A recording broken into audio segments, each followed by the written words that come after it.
far as I'm concerned, my presentation will discuss challenges in the near future in terms of factors driving the pace of bunkering network in Poland development. Before I talk about the future, I would like to talk about the past, what the situation was like in the maritime market a year ago. There was a bubble and it was close to equilibrium, so demand was roughly at par with supply. Maritime trade was in plus with 0.6%. The global economy, as we know, there was a downward trend, and at the beginning of 2020, February and January were quite optimistic in terms of maritime trade. Expectations were at the level of 3%. But then we have the visitation of the black swan, and as we perfectly know, all that started to develop in terms of drops. In October, dropped 4.1%, global GDP 3% drop. Worldwide, the only positive feature of this coronavirus was there was increased pressure on curbing emission release, also from financial institutions and insurance institutions, and also from investors. The state of the fleet is still at the level of a broken bubble, but maritime trade still with a downward trend. The global economy is overshadowed by the virus. It's one of the biggest long-term factors that will drive any investments, not only about investors but also with forwarders. At present, the situation is that situations are taking a hold, and they are looking at what the situation will be like in the next months. When it comes to long and medium term factors, I would like to present the dashboard that presents the development of alternative fuels. The dashboard is also available in the DMVG study, and the blue line represents factors and barriers relating to LNG. It was developed on a global scale, but if we take into account Polish ports, I ventured to present three factors that have biggest impact on further development. Of course, demand for LNG as ship fuel, the supply chain to handle Polish ports, and the business model for ships running on LNG.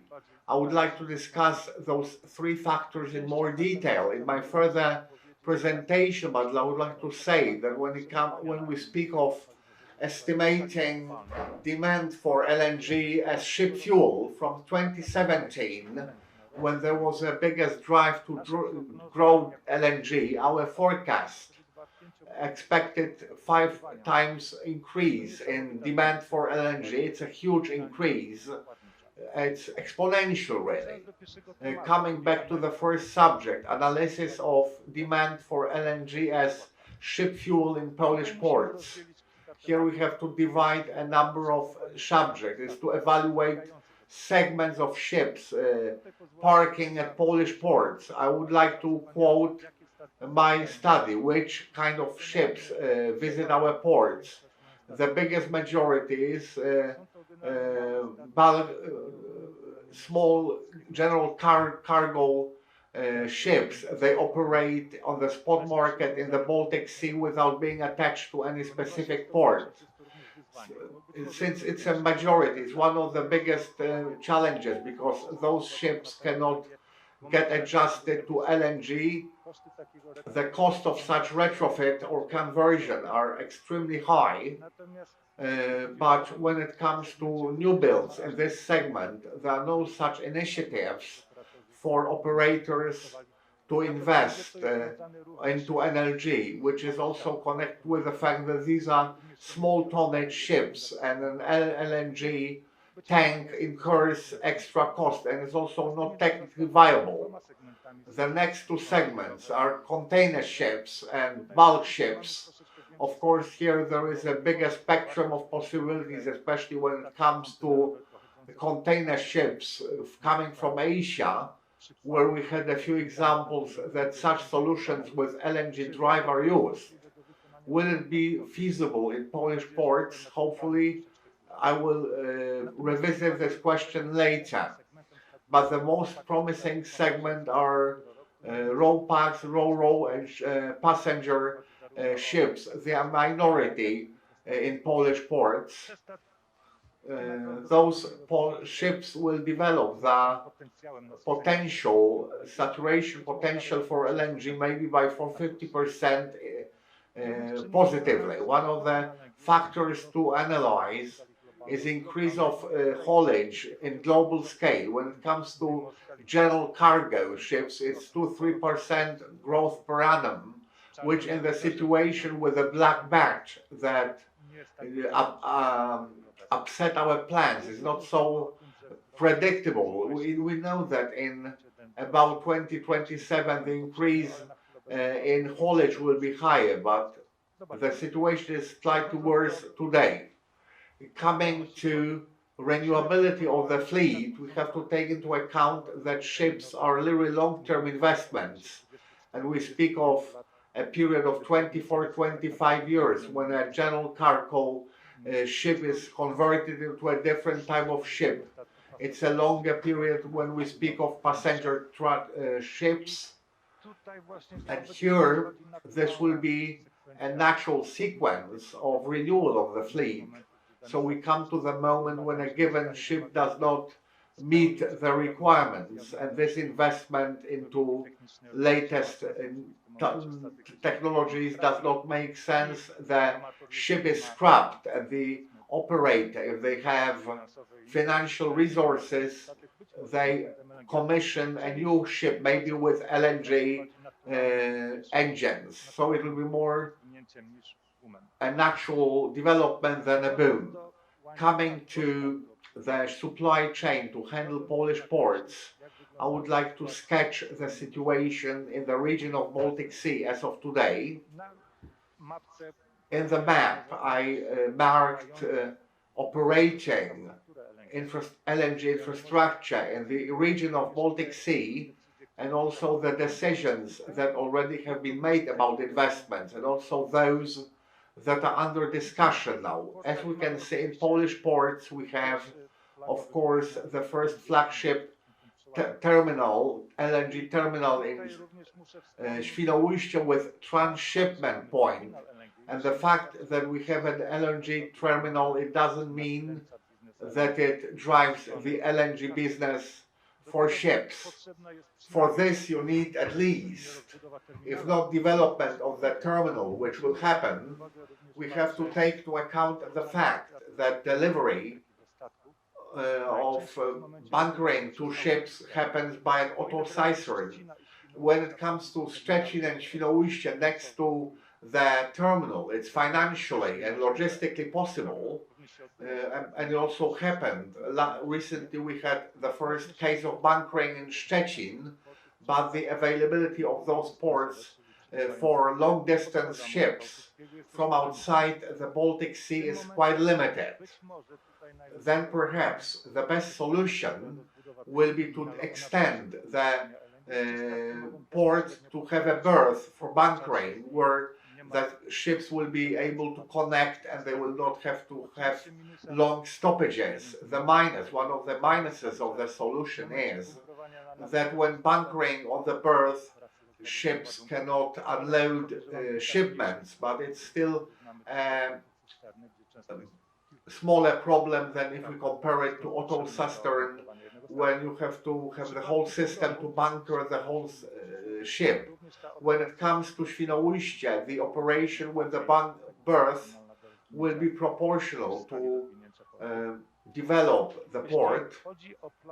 When it comes to planned FSO terminal, there will be a separate presentation about it. We have to remember that it's one of the most important investments, say for the terminal.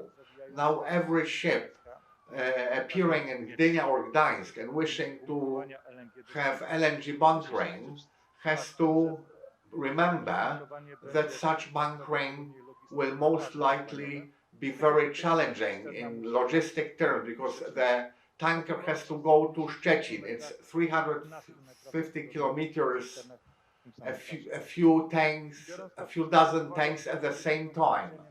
Such an operation does not make sense, but having at disposal a floating gas terminal, we speak also of potential extension of the port. We know that the Gdańsk port, deep water port in Gdańsk, is accepting container ships, which in the future will be built with LNG engines. And the readiness of the Gdańsk port to accept such ships will improve the situation with regard to the developing of LNG. Of course, the subject of barges, when it comes to Szczecin and Świnoujście, most likely such a solution maybe would be a bit too far-fetched owing to the closeness of the terminal and possibility of bunkering being made available by tanks on wheels. But in terms of Tri-City, I think a bunkering barge would be most recommended, because the gas terminal, if it's not equipped with the possibility of direct ship bunkering, such a bunkering barge would support closely located port in Gdynia and would also ensure that operators could continue the unloading operation without interrupting the operation, because such operations are guaranteed by the barge and the bunker. One important thing when it comes to long-haul ships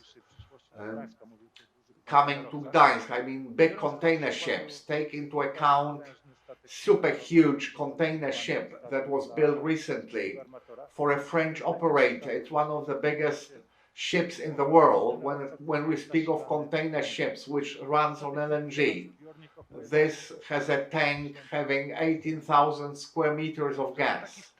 For such ship to bunker, a tank to the left is not sufficient. It would be a few dozen days of stoppage. So for this ships, they designed a special bunker with a similar size, but we have to remember that there are also plans of various operators to convert the existing container ships into LNG engines. So the extension of the Gdańsk port will support the possibility of loading and bunkering of LNG in those ports. I would like to mention the business model for LNG run ships.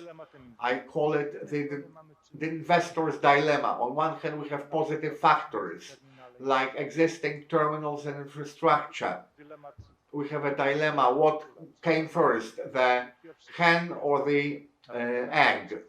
Or the port comes first, which builds the infrastructure.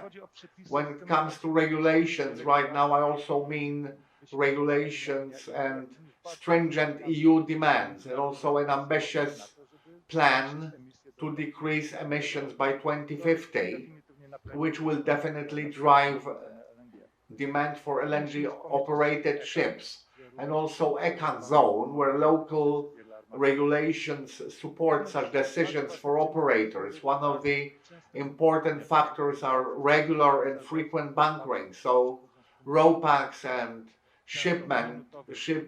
passenger ships that arrive in minute intervals, but these are not characteristics of ships like bulk ships. So the challenge for this segment of ships exists.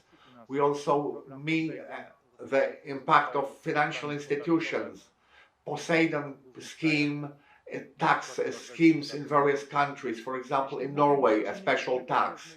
When we speak of negative factors, it's the cost of new builds. Building of an LNG ship is about 20-30% more expensive than one with traditional drive. It's also connected with capex on conversion. Not all segments of the ship have a clear business case.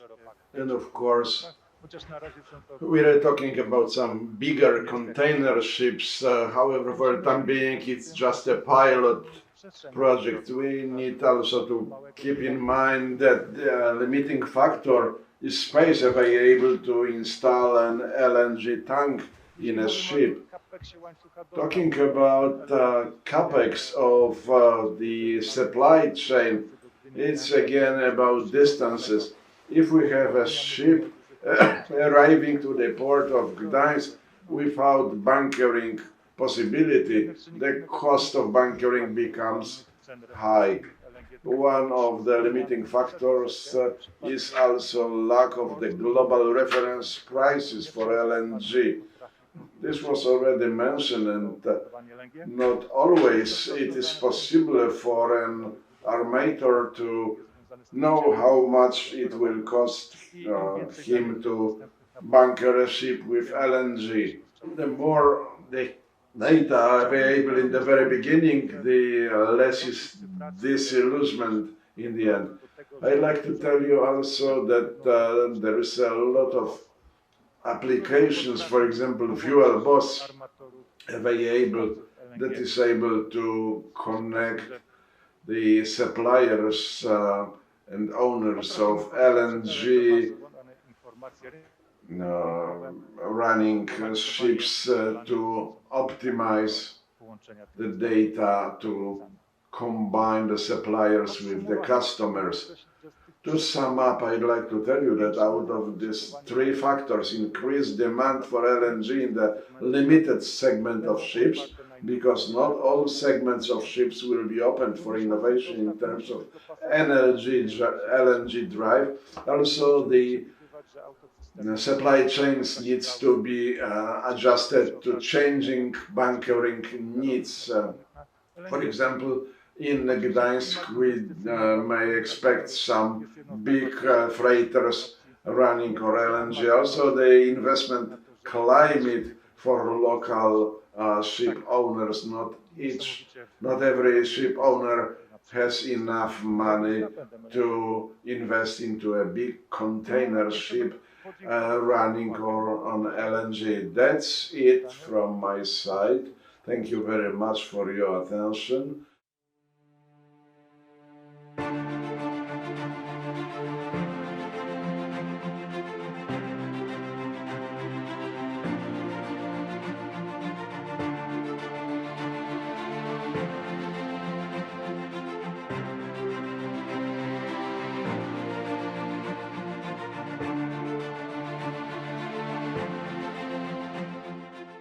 I'd like to invite Mr. Jan Schubert with his presentation on the supply chain basing on ship-to-ship operation. That's probably the next phase of development of LNG for ships.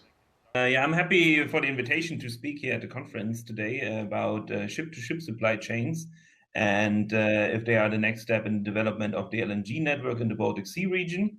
And for the beginning, just for everyone who doesn't know Liquid Marine, a few words about myself and the company. So I worked in I worked in LNG bunkering already for the last 5 to 6 years. I organized several truck-to-ship operations and roughly 120 ship-to-ship bunkering operations, especially with the LNG bunker vessel Kairos, which you might have seen. We did that in 20 ports, mostly around the Baltic Sea and also the North Sea area. And now I'm joined Liquid Marine a few months ago, and we are organizing the same again with trucks and ships. But here we only want to talk about ship-to-ship supply. And the company itself comes from Germany, running an infrastructure network for LNG, and now basically extending the shore business for trucks to the marine side. And don't want to speak too much about that. We're organizing a few projects already for marine customers, and including also one in Rostock at the Baltic Sea. And yeah, let's see what happened. When we look at this map, and this picture was taken yesterday from the AIS ship tracking tool Fleetmon, then you can see that there's already a lot of vessels actually operating in the Baltic Sea and the North Sea. So LNG is a present, it's not just the future. And you can also see it's a variety of vessels. So it's ferries, it's bulk carriers, it's cement carriers, that we have seen already in the other presentations as well. And these vessels are operating in the area on a daily basis. When we look at, and this picture before basically reflects a few general trends in the industry. So on the one hand, a growing market, a growing number of vessels, as we can see here with these numbers from DNVGL. The market has grown significantly over the last years and will continue to do so. And at the same time, Europe and Norway being the front runners in this development are still remaining a very strong market for the use of LNG as marine fuel. And not only is the number of vessels in general increasing, but also in the future, it will not only be the number of vessels, but it will also be the type of vessels. So we see already now a trend away from smaller coastal bound vessels towards larger container ships, larger tankers, cruise ships were mentioned already, ferries. So you can basically find examples for the application of LNG in all segments and across the industry, which is, I think, a good example, and it proves that LNG is not just a niche market, but it can be applied to a variety of fields. And whatever a shipping company is doing, they can find already a case for it, or someone who has done it before. So we don't need the front runners anymore. Now we can already look at those companies that follow the others. So as we can see, the market is growing, more vessels, different types of vessels, also larger vessels. And what we can see here is that this type of vessels also need different types of LNG supply. So for a long time, supply has been done by trucks, as it was also told in the presentation before. It's a very suitable way of transporting the LNG. You can transport specific amounts as much as you need. You can use a variety of trucks. You can even combine them and unload several trucks in parallel. That's something we've done now for a long time in Germany and in the Netherlands. And it might also start soon in Poland. But at the same time, you're also limited because, as we have also seen, you would need a significant amount of trucks to supply to large customers, which is not really a feasible case. So what you need there is then new types of supply, for example, bunker vessels. A few vessels are also bunkering directly from terminals, but this is the exception, and especially in Scandinavia, this is only done in a very few cases. Truck-to-ship supply was the mode that was used mostly and will remain in place, especially for smaller volumes, for ferries. But for all the vessels that are a little bit larger, that need, for example, around 100 tons, starting from that volume, it makes sense to use a bunker vessel if it's in the area. So what we can see here is those are the locations actually where truck-to-ship is done around the Baltic Sea on a frequent basis, or has been done from time to time. And just a few examples, I'm sure there's some missing. As you can see on the right, this was the start date where some ports actually started the supply of LNG by truck.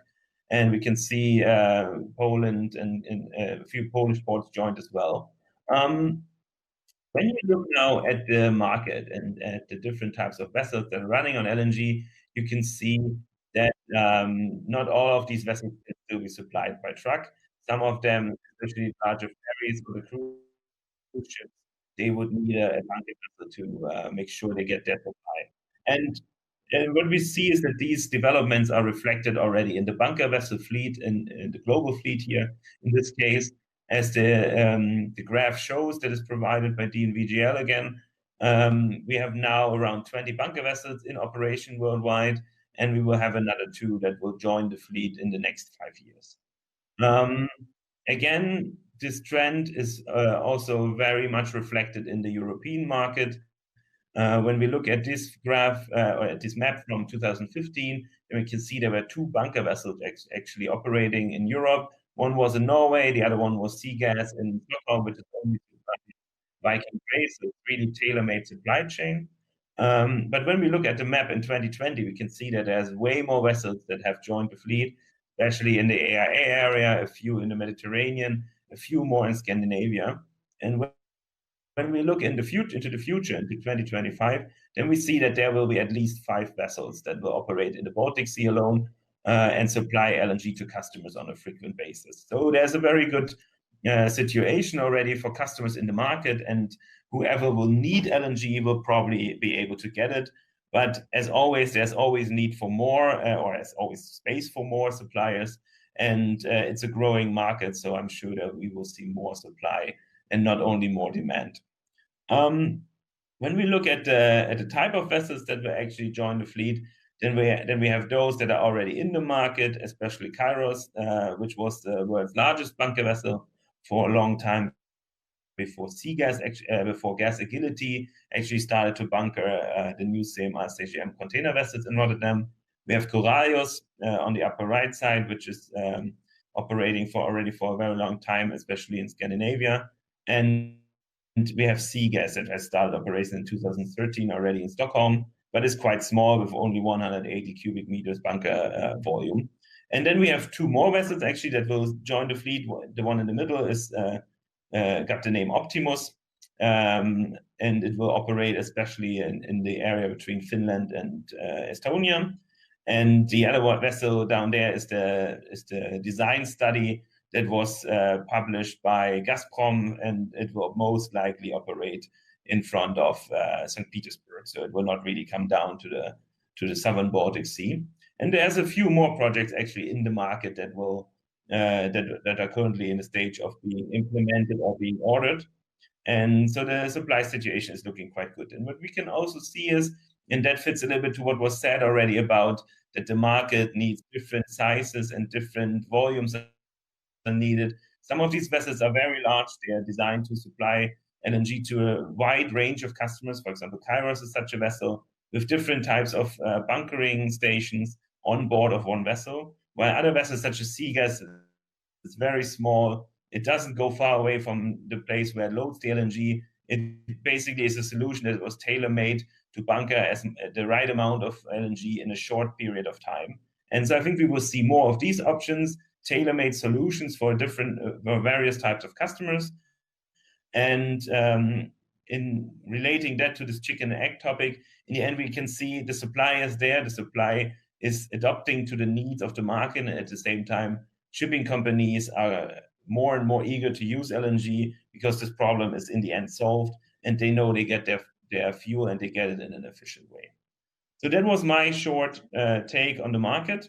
I'm happy to answer questions, and yeah, please feel free to contact me in case you have demand for information or you want to know more about it.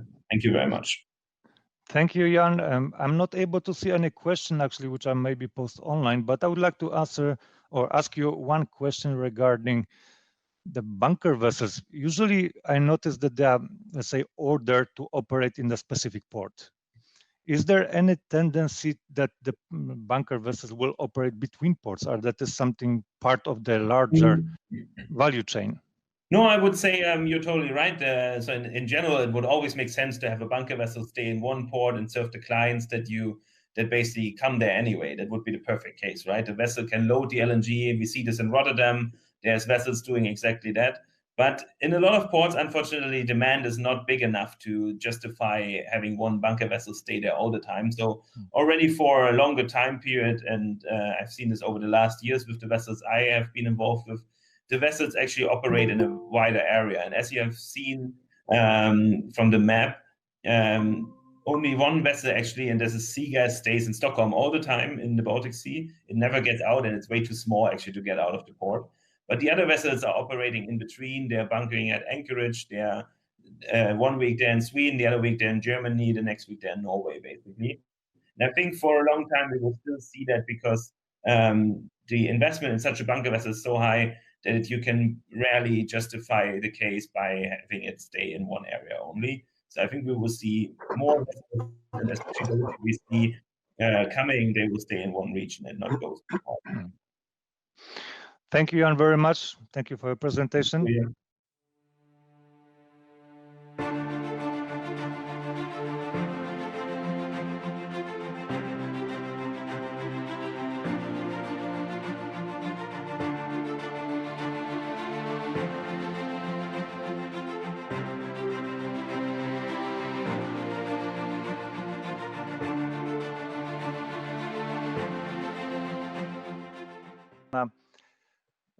Grunwalda, głównego specjalistę z pionu Grunwald, the rozwoju. chief specialist in the division of gas market development.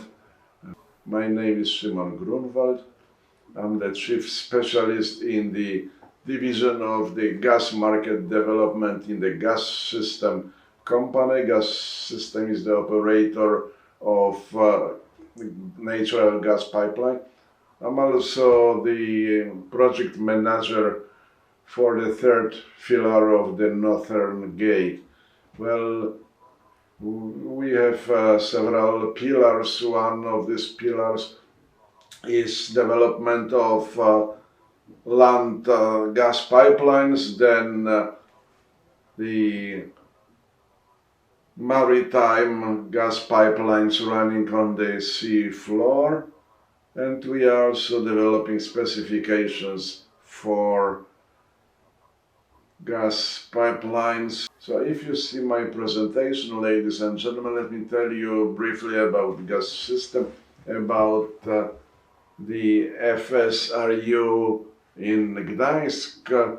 I'm going to tell you what I know about this. My presentation is in English, but I will be telling in Polish. Gas system is operator of the gas transmission pipelines. We are a licensed operator.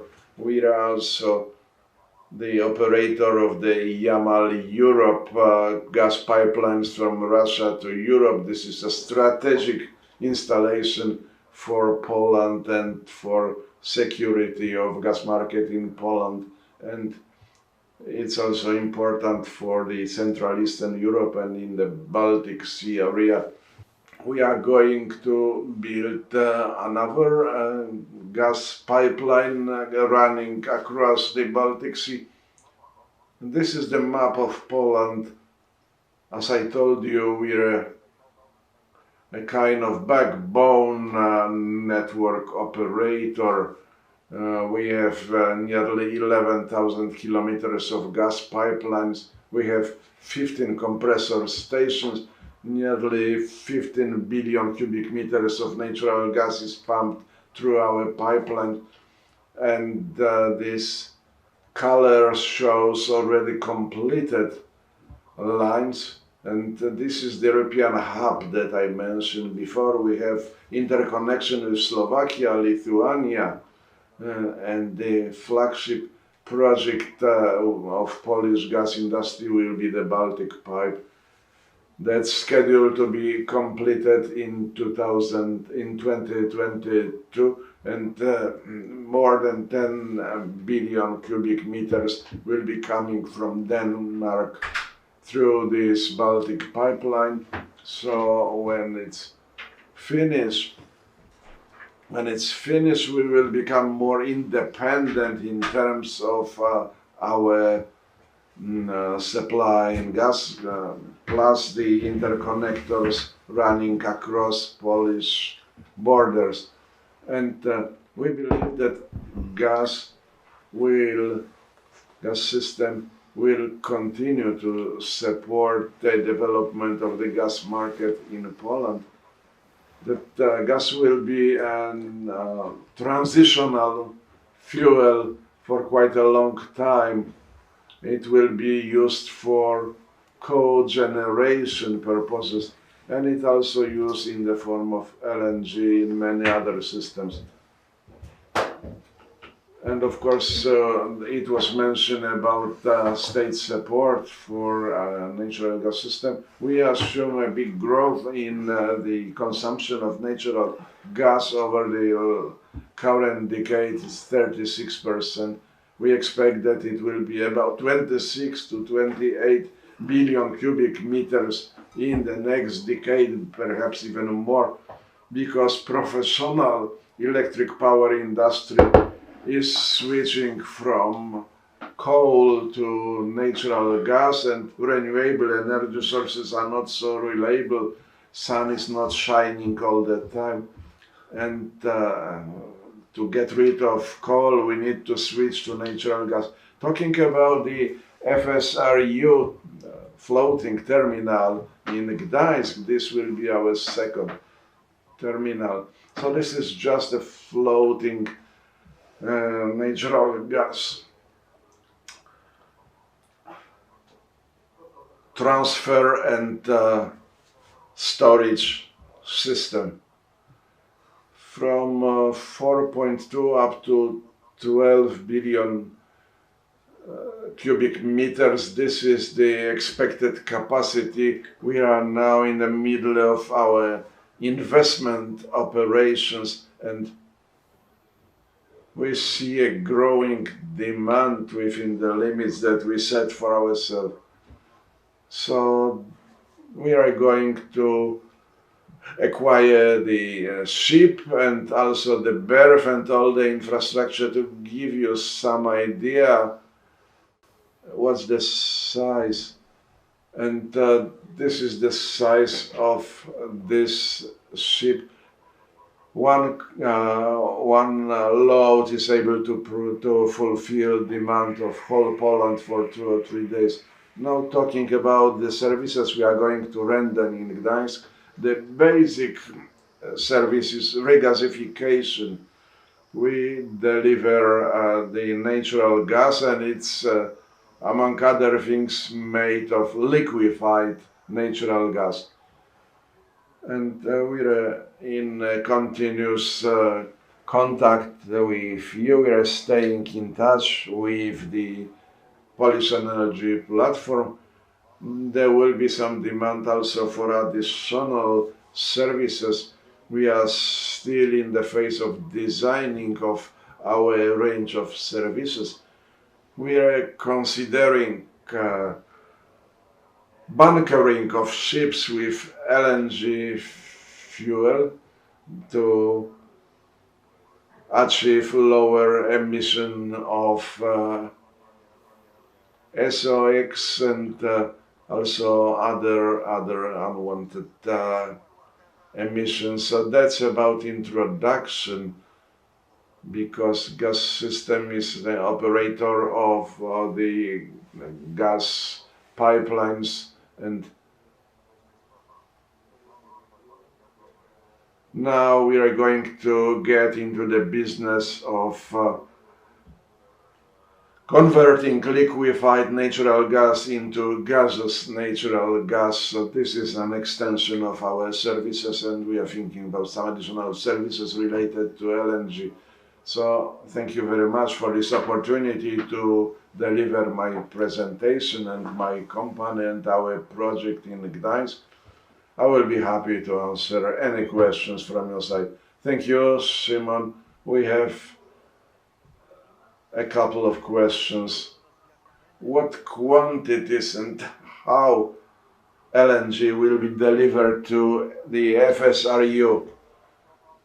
It will be delivered by gas tankers, LNG carriers, big ships that will be coming to the port of Gdańsk, and they will be transloading this fuel to the Fsru. Perhaps we'll have 2 ships, one for storage and other one for regasification. We are just considering possible variants. It will depend on the expectation of the market.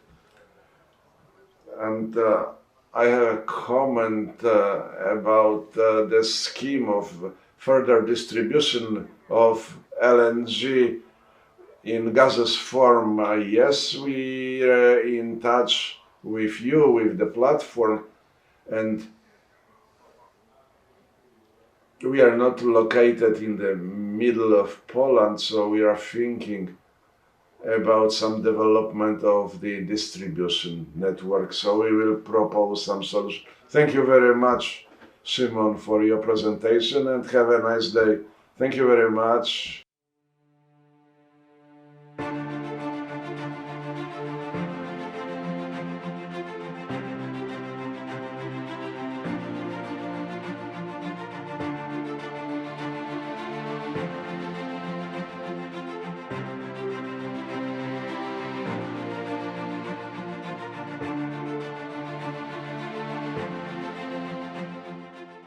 Gentlemen, thank you very much for joining. I would like to start by asking a very open question to all of you.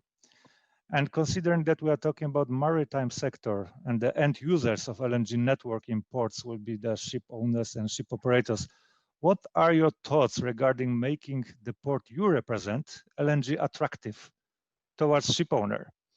And if I may address Mr. Michał, maybe you would like to start first. Thank you for the question. The first thing in LNG promoting is access to LNG. It's difficult to imagine today a modern port without access to LNG and without access to LNG supplier. In the port of Gdynia, we are bunkering. We have bunkering operations. The first LNG bunkering was last year, and bunkering process are being continued regularly. What is more, we went through the whole process of bunkering, starting from scratch, and we at the beginning we made exercises for firefighters. It is a really important thing because we didn't have experience in LNG, and we have to prepare our firefighters for some potential accidents. Then we had a chance to implement LNG instruction in cooperation with the local LNG supplier. Finally, we had bunkering, and we hope that bunkering operation will be developing in future.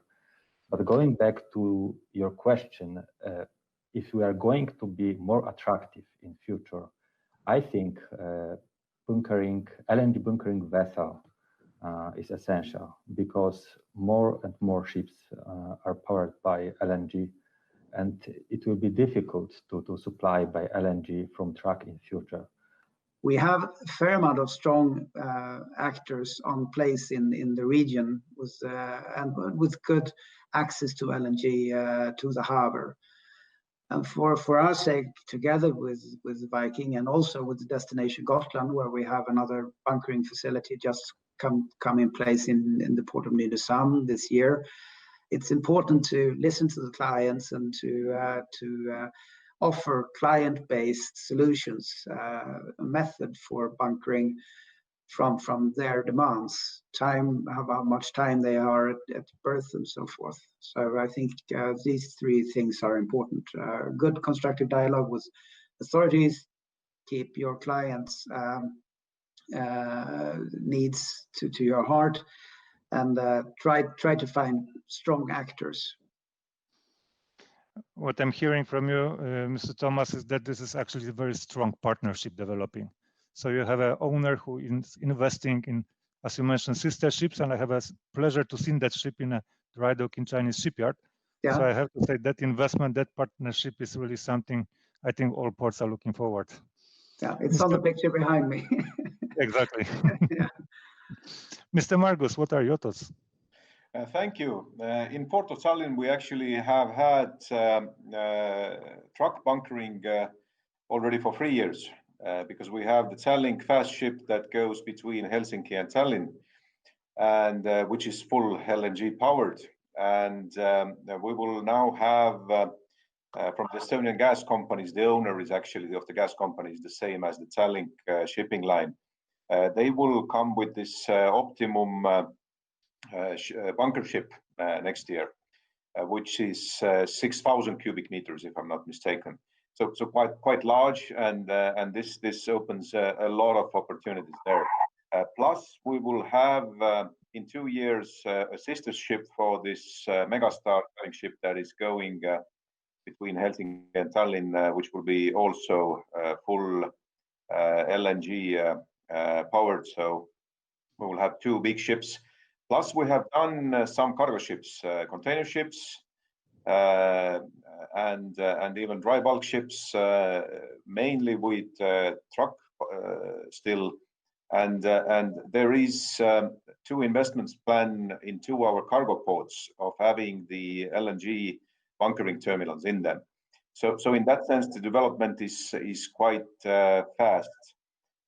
Secondly, what we have done from the port side is that we are giving discounts and quite large discounts to the companies that use LNG, or the shipping lines that use LNG, and it's tied into the environmental ship index, which if you have the LNG powered ship is you get quite high, about 75 to 80% score on that, and this gives you 20 to 30% discount from our tariffs. So we literally give 400,000 euros annually away to the shipping companies to use cleaner fuels. That was a very good example how the port can facilitate the development. You mentioned Megaster and you mentioned Tallink, and I know that development from bunkering by auto cistern to the ship-to-ship bunker development, bunker vessel, that is one excellent example how the port can facilitate the development.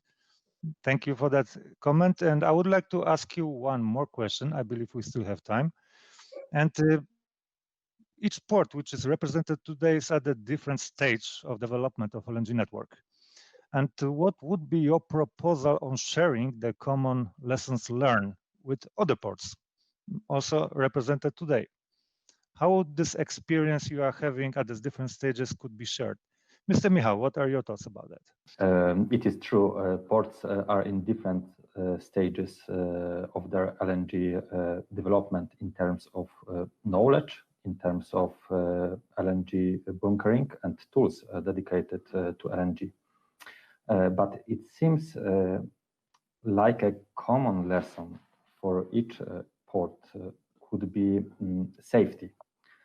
Safety is universal value, which is dedicated for everyone. And it's a value that is above business and mutual competition. And how to get experience from safety point of view, I think it's training plus experience. But how to get experience without experience? One of the way is a cooperation with more experienced parties like institution with experience in LNG, safety institution, etc. And I think common lesson, if we are talking about safety, it could be engine of growth in LNG sector, in maritime industry. It could be one of the chain. Thank you very much. I think that is a very important and crucial topic when we talk about the safety and lessons learned between the ports. Mr. Thomas, what are your thoughts on that topic? What could we share with each other? I think Michael what he says is very interesting. I do believe that cooperation and sharing is very important. I think we're going to talk a bit about perhaps standards later on, but it's very important to find solutions that are suitable for our clients on both sides. So you need to build solutions that work for the client in both ports. I mean, in general, a ship goes between two ports. So when you berth at one port, you find the same standards and the same solutions perhaps as you find at another port. I think this calls for transparency and openness on different solutions chosen, so that we can cooperate together with our experts on both sides of the Baltic Sea, for instance, and find solutions that works for us in a good way. Thank you. Mr. Margus, can you share something what you are thinking? Thank you. I agree with Thomas that cooperation is an important part here, especially when ships go between the different ports. Another thing that I would point out is supply, because today I think you have had a talk about this chicken and egg question, that which should be there first. Now you can see that actually there is some consumption already or demand on the market, and it's important now to get the supply, and you should start like slowly there. It's not necessary that you build up a big LNG terminal right away, which then you could be quite a loss for you. But start with trucking if you can. If you find then that there is somebody that is ready to invest into the ship, If not, you can do a small container bunkering or move to a little bit bigger bunkering facility there. And if you also add some kind of a reward for the shipping company in terms of discount, then I think you would be successful and the ships will start coming.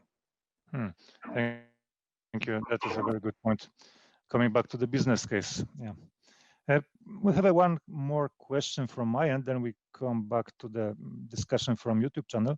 LNG bunkering operations may require further development in unification of standards that we have heard in the previous discussion on trucks and road transportation. Ship planning bunkering, as you also mentioned before, in different ports should not be exposed to unchecked requirements. And what would be your thoughts regarding development on common bunkering standards, perhaps European or globally? What do you think about that? Mr. Michał, maybe starting with you. Okay, common bunkering standard sounds like a good idea. It could be a solution to eliminate the risk of potential dangerous situation. Maybe, for example, common procedures at a key stage during the bunkering process, or a common checklist standard. It could be one of the idea. But we have to know that it's not easy. It should be noted that it's not easy to implement because different ports means different rules, different divisions of responsibility. It requires additional consultation with ports. This idea requires additional consultation with ports, firefighters, fuel suppliers, and local authorities responsible for safety in ports. But simplifying and unifying standards could be a way to facilitate a wider implementation of LNG. Thank you, Mr. Michał. Mr. Thomas, what are your thoughts on that topic? Just finding the mic. I think we've been through a standardization procedure on the question on the matter of onshore power supply, and I think that what we learned then is that it's very important to find common standards, as I touched on before.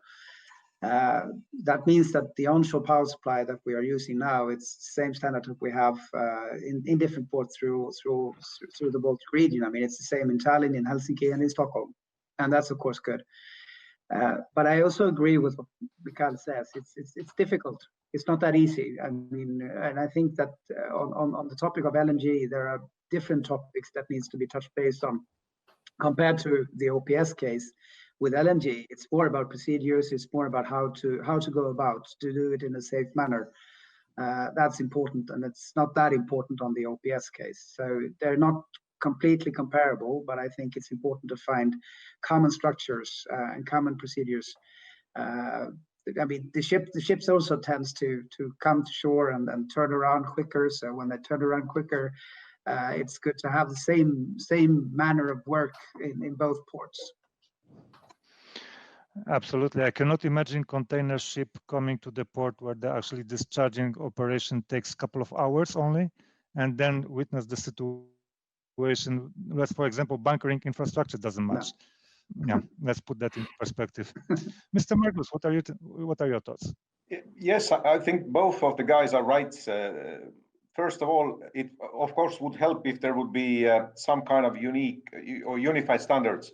At the same time, you know, every key is special, every ship is special, so you still have to have this risk assessment done, and this is unique for everybody. And of course, it depends: are you doing it with a truck, or are you doing it from the ship, or is this from the terminal bunkering? So the risk assessment must be there anyhow, and from there you can also see that which part of the ship you can discharge the cargo and do the reloading.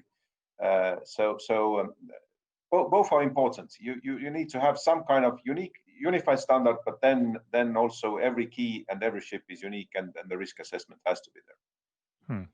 That's a very good comment. Gentlemen, I have one question from the YouTube channel, and I will try to translate it to English. The question is how the Sulfur Directive will influence the development of LNG infrastructures in ports. Would any one of you like to take that question? Please, Marcus. Definitely it will, but I would like to even widen this question, because lately I see a lot of when I interact with shipping companies, I see two kind of companies, and usually the ones that have more financial power, they invest into LNG, and they say that this gives you cleaner energy. But then we have to remember that LNG is not the final solution, because it only gives you 30% lower CO2, and then you get the nitrogen oxide and sulfur, you get 95 to 100% lower. But the one of the most important targets, CO2, you only get minus 30. So, and then there are smaller shipping companies, usually not financially that strong or powerful, and then they say, yes, I'm not going to invest into LNG because the investment is huge, and I'm only going to get 30% reduction of the CO2. And I'm waiting for something that will be renewable. So maybe this would be, some battery system or hydrogen or something that I can, save or recover the renewable energy. So if we talk about sulfur, then yes, this is 100%, and LNG is the solution. If we take it wider, CO2, then we have to find something at least before 2050.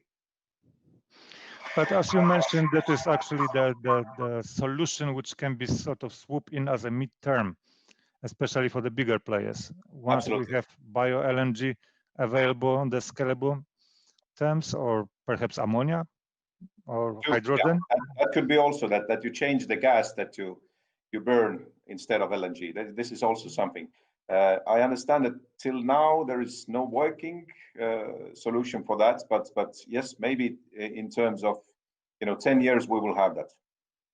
I think this is the time that we start, because in 10 years time, if 10 years from now we start developing ideas, that will not catch up 2050, so to speak, deadline, which IMO trying to impose upon us, and I don't believe the virus will change that. I think IMO will not budge out. We will go that direction, and I think this is very important what you said, that it is also supported not only on the regulatory basis but also locally imports. And thank you very much for this comment. Gentlemen, thank you very much. I do not see more comments on the YouTube channel, so thank you. I appreciate your comments. It was a very good discussion, and I think we have more insights from the port side level. Thank you, and I would like to wish you a good day, and I would like to give the voice back to the studio in Warsaw. Thank you. Thank you. Thank you. Bye-bye. Thank you for your participation on behalf of Polish LNG platform. Thank you for your contributions, questions, and the time you devoted to being with us.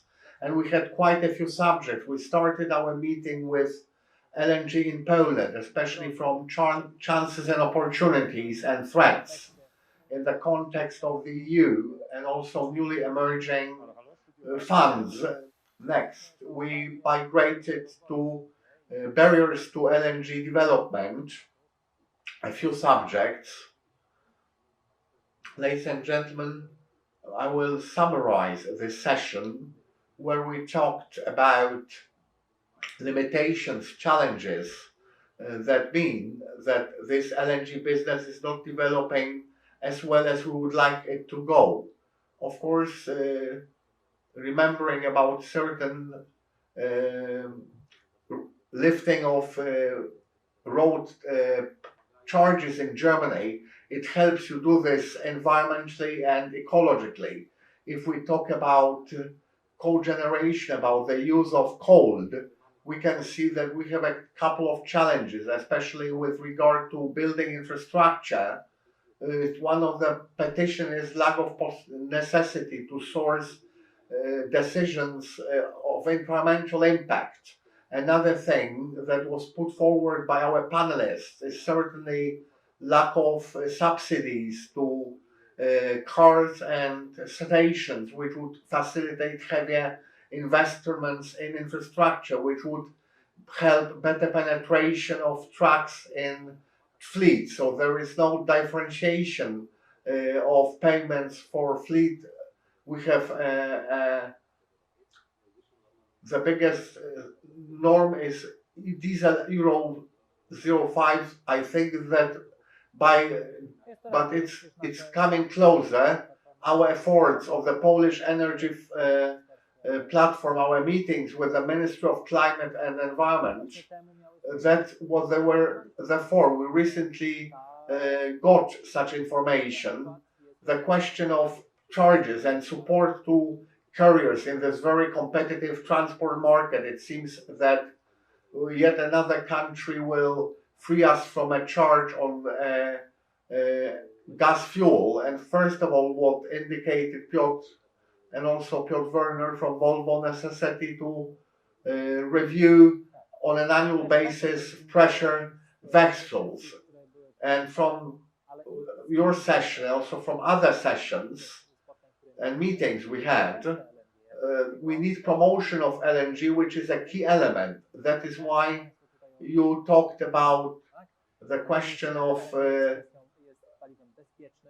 it's a safe fuel, and would like to ensure that this message reaches a wider public. This is important. This element also sounded in our third session, international collaboration, where we talked with international organizations from Holland and from Germany, that this collaboration and promotion and lobbying in favor of LNG across the EU is crucial. Finally, the fourth session, we focused on the use of LNG in ports. Very interesting session, especially in the perspective of huge number of energy that can be loaded onto ships. And it's also a chance for Poland and a huge opportunity for the environment. In summary, all those elements, all those aspects that we briefly touched upon, we'll try to collect them in one place and present as a document that would be holistically describing the threats and challenges and opportunities for LNG, will be showing the items that we could change for LNG and bio-LNG be more widely used in Poland. Once again, thank you cordially for today's meeting, but that's not yet everything. From this place, I would like to invite you to our next event that we organize. Details are available on our website and also EVIR profile. Please follow us, and thank you very much for being with us.